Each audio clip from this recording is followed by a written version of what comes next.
ये वीडियो किसने रिकॉर्ड किया? अगर मैं खुद को देख रही हूँ।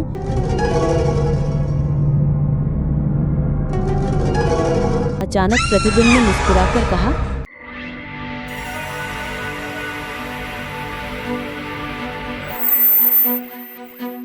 पिछले भाग में आपने देखा कि रिद्धि को किसी अनजान नंबर से कॉल आता है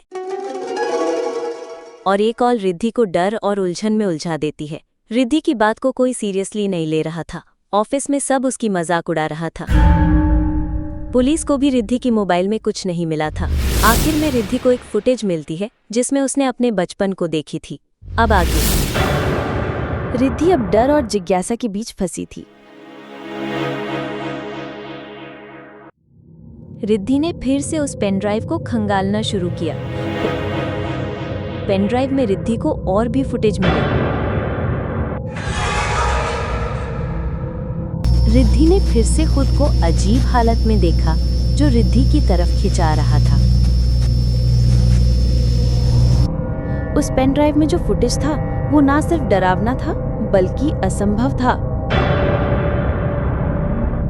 ये वीडियो किसने रिकॉर्ड किया? अगर मैं खुद को देख रही हूँ तो कैमरा कौन चला रहा था? रिद्धि ने पेन ड्राइव को एक बार फिर चेक किया।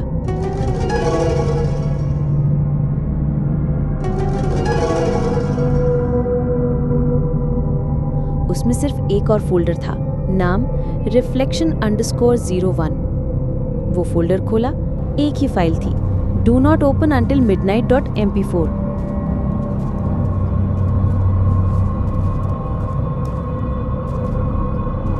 रात के 12 बजे।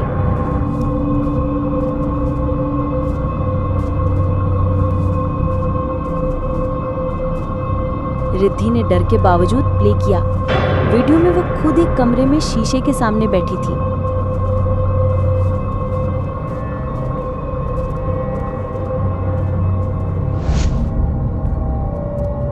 लेकिन शीशे में उसका प्रतिबिंब कुछ सेकंड्स देर से हरकत कर रहा था।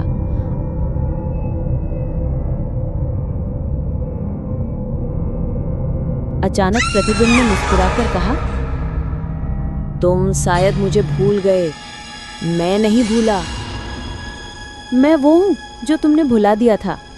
यहाँ से रिद्धि फ्लैशबैक में चला जाता है जहाँ वो एक रेलवे स्टेशन पे खड़ा था। 5 साल की उम्र में रिद्धि एक बार उसी रेलवे स्टेशन पर अपने माता पिता से बिछड़ गई थी। रात भर रिद्धि रेलवे स्टेशन पे भटकती रही। फिर उसने किसी को उसके तरफ आते देखा। एक आदमी ने उसे उठाया था, लेकिन उस रात की यादें ब्लैंक थी।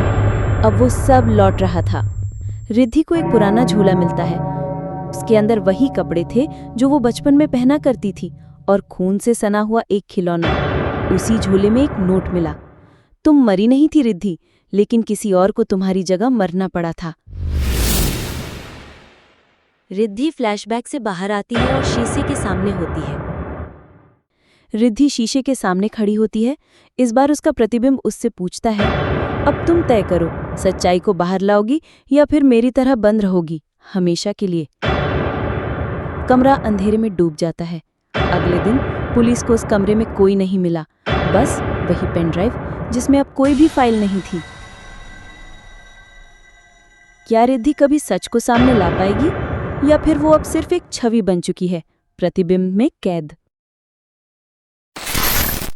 अगला भाग देखने के लिए ड्रामा डोज फैक्ट्री को सब्सक्राइब करें और बेल आइकन दबाएं।